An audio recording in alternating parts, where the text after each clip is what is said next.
Uy, isang salamin ako.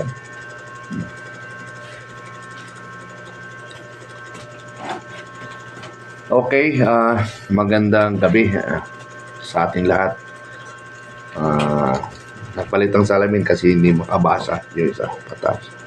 Okay, ang pag-uusapan natin ay patungkol sa tatlo yung magiging topic natin. Ang isa ay patungkol sa mga sa EFP na sinasabi na hindi daw lahat Marines. Then yung mga nakatanggap na mga NPA ng malita. Tapos yung gulo sa Senado. Abogado versus hindi abogado. So yun yung pag-uusapan natin mga kababayan. So patuloy ko. So ang pag-uusapan natin muna mga kaibigan ay yung nangyayari sa Senado. Bali dalawang seat of Senate, yung isa na majority ay anti-corruption at yung isa ay pro-corruption. So yung anti-corruption ay base yun sa Constitution at yung pro-corruption ay base sa power of Malacanang. So dito natin makikita ngayon, dito natin makikita sa Lunes at saka Martes ano ba ang mangyayari sa ating bansa. So anong mangyayari sa Senado. Dahil hindi naman tayo abogado. Marami nagiging abogado sa atin ngayon. Dahil marunong naman tayo mag-interpret ng mga batas. Problema nga lang, we are not authorized to interpret. Pero pwede sa mga normal discussion, mga debate, hindi sa korte. Kasi hindi tayo authorized sa korte. So, marami kaming kadebate sa grupo ng military and uniform personnel, sa mga retired. Pinagtatalunan namin ang tama't mali. Pinagtatalunan namin sa Senado. Mayroong kakampi sa magnanakaw at mayroong kakampi sa katotohanan. Pero sa totoo lang mga kaibigan,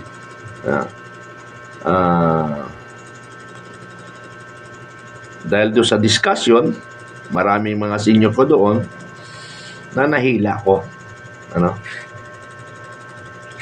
Dati, wala akong kakampi doon sa group chat na yun. Siguro, mayroong kakampi ako, silent lang. Silent lang sila. Pero habang tumatagal, nagkakaroon ako ng kakampi doon sa group chat na yun. Marami kami, almost 500 500 officers of the military and uniform personnel. Mayroong Navy, may police, lahat ba kasi almost mga premier nandoon. Almost, ibig sabihin, hindi lahat PMA. May kasama rin na katulad ko, graduate ng Officers Preparatory Course. 32, Bato, -91. Siya nga pala, para alam niyo, graduate ako ng OPC 32. Ang aming motto is Bato. Kasi matitigas ang ulo daw namin. Kasi napatalsik namin ang aming komandan. Napatalsik namin. Nalala ko tuloy si Romualdez, napatalsik namin sa Congress Nalala ko tuloy yung komandan namin, napatalsik namin. Ngayon sa Congress, napatalsik namin si Romualdez. Si Pangulong Marcos na lang hindi namin napapatalsik. Kasi ayaw pa ng Panginoon at saka ayaw pa ng taong bayan.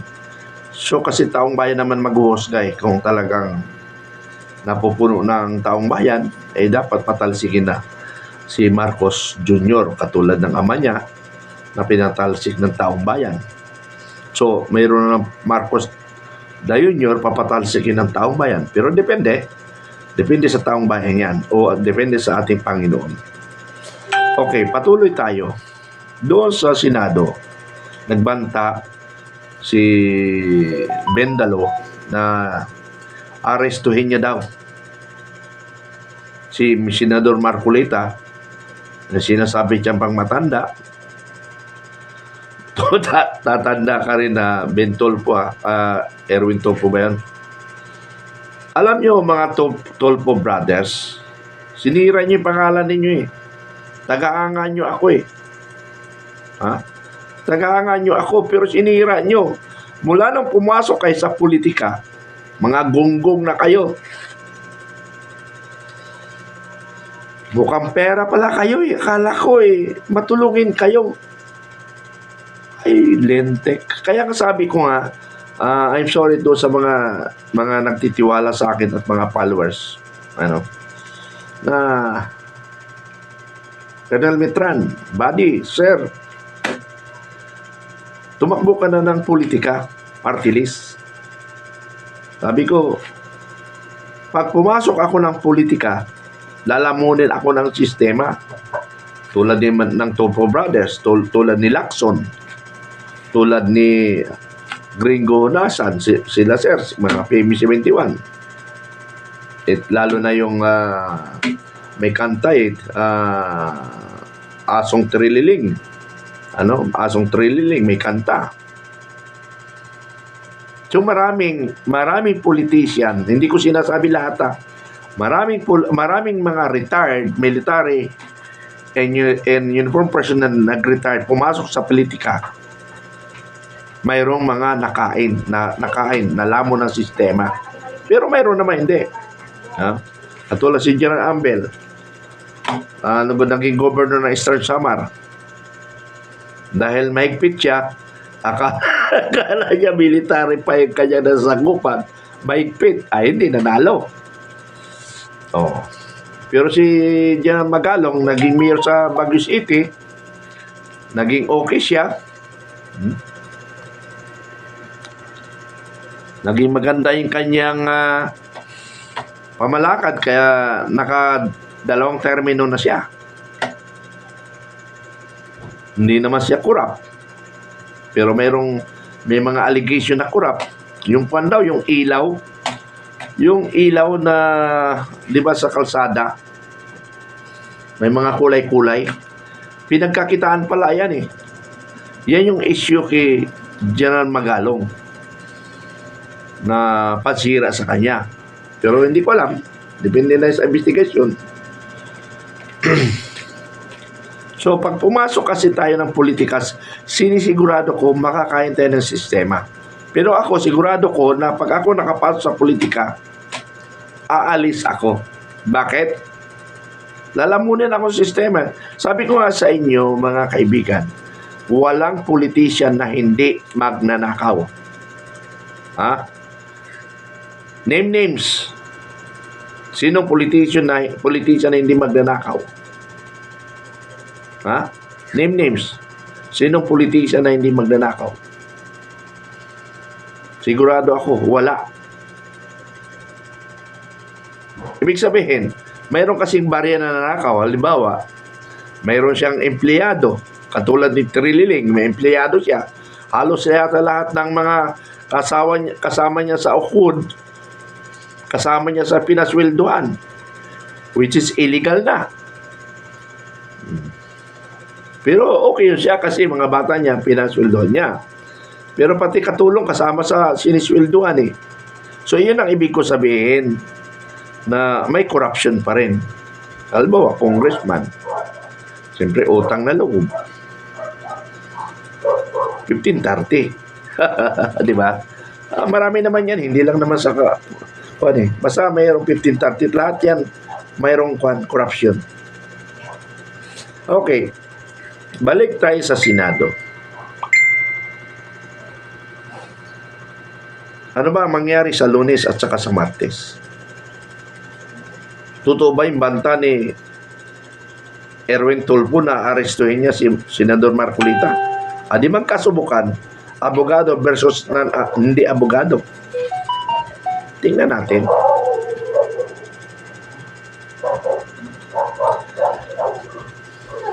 Patuloy lang tayong magsubaybay sa aking YouTube. Like, subscribe, and share ng Makabayan and Informative Channel. Ulitin ko, Makabayan and Informative Channel. And isumbong mo o isumbong kay, kukurik ko pa isusumbong kay Commander Bukay. Ang dami na nagsusumbong sa akin. Kaya a-action na natin. Panoorin nyo lang yan para maging update kayo. Tungkol sa Munis, yung mga maraming nag-antay ng Munis, na mga loan moratorium, monitor lang kayo. Hindi kayo tanong ng tanong lagi sa akin. Magtiis naman kayo, magtiyaga kayo. Ang loan moratorium, hindi yan maaprubahan. Kasi nga, walang krisis. Walang krisis. Kayo lang ang nagkikrisis kasi inubos yung sa loan tulad ko. Kaya lang, kahit pa paano yung loan ko, mayroong investment. Pero kulang pa rin talaga kasi maliit pang value Pero pag namatay na ako, lalaki ng value nun. Para sa anak ko. Yun ang point ko doon. Okay. Ngayon, dagdag ko lang ito, patalastas. Sa loan moratorium, ang land bank, nag-open sila 6 months bago mag-effect ang effectivity ng loan deduction. 6 months. So, pagkakataon nyo nun, mag-loan kayo nun. Kung mayroon ka pa kayong ilo-loan. Bakit inomi ng land bank? That is part of business strategy. Kasi marami sa atin na hindi naglo-loan sa land bank. Inopen nila ngayon. Ayun, mayroon silang strategy ngayon. Okay, balik tayo sa Senado. Matindi ito. Apektado lahat. Ito ang crisis, hindi economic crisis, kundi political crisis tayo ngayon. And because of political crisis, apektado rin tayo. Dahil imbes na tutugunan ang mga problema ng bansa, ibang inatupag ang mga sarili nila. Kaya ganun ang nangyayari sa atin. Na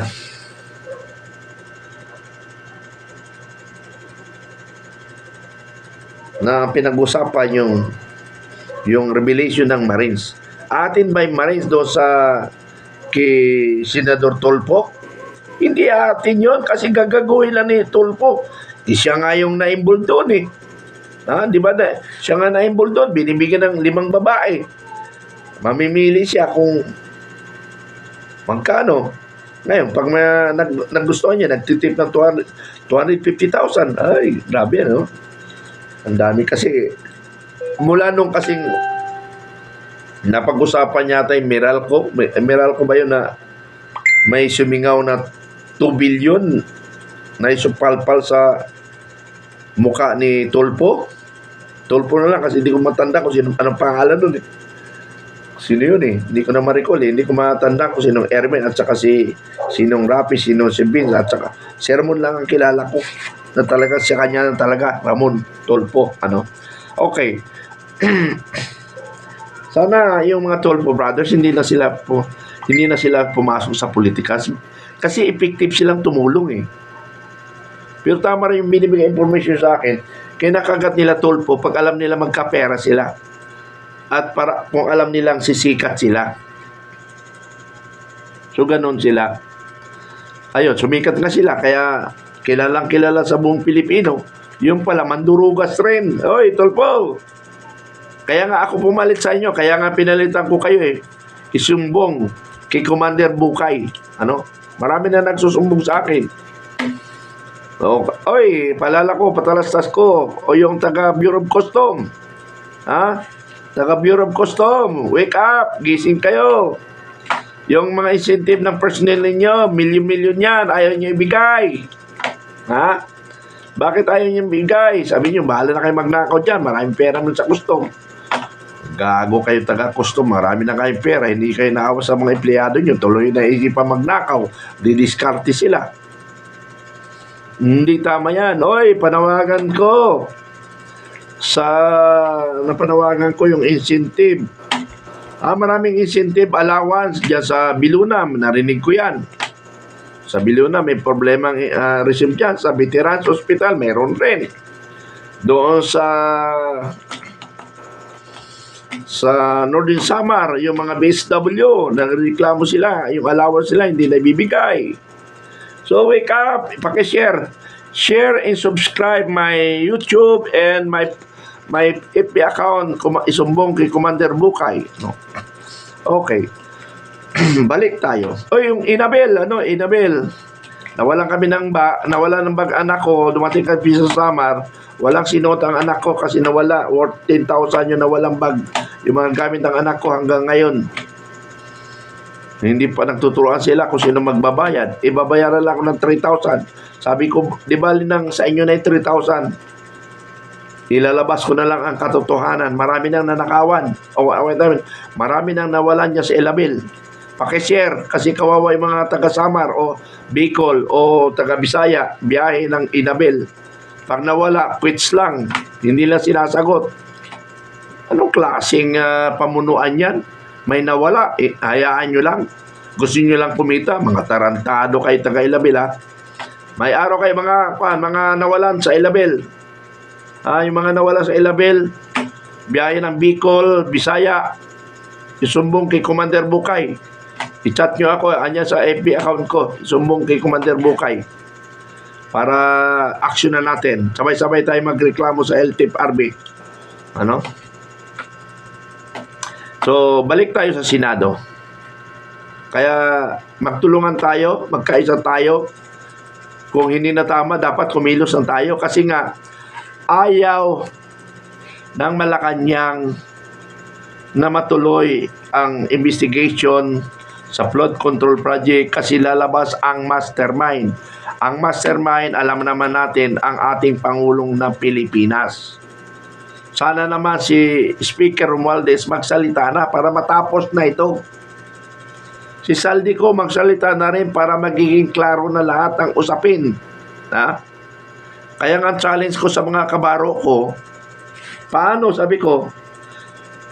kung lalabas ang katotohanan? So magkasangga na tayo, iisan ang panig natin. Now, kung hindi lalabas ang katotohanan, ay sasama ako sa inyo. Ganun ang prinsipyo ko. Mayroon ang tanong, sabi niya, paano kung mayroong makukulong both side, ganun. Sabi ko, natawa na lang ako eh. Bakit? Ano ba pinaglalaban ko dito? Ang pinaglalaban ko dito yung tama. Pakiusap lang. Wala akong sinaside kung sino man ang makulong. Wala akong pakialam kung sino ang makulong. Basta lahat makulong ang nagkasala. Ganun lang ako. Now, si Inday Sara, kung nagkasala siya, di makukulong siya. Kaya lang, mula pa 2022, hindi man nila mahanapan ng butas. Ngayon lang, pinalusot na lang talaga sa Senado at sa Congress. Pero mas maganda ngayon, malitis yan eh. Para malaman ang totoo. Paano kung makasurvive si Inday Sara? Tapos ang balangay, Tapos kayong lahat. Magtago na kayo. Pati yung kakampi ng mga magnanakaw. Hahanapin ko kayo. Pero tatanungin ko lang kayo, Maniwala ka na? Ganun lang tanong ko eh. Hindi naman ko hanapin para Kapal ng mukha nyo, Kaya nga, dami ko ng challenge eh. Pag mayroong lumitaw ang katotohanan, handa ako magpasakop sa kanila. Pero pag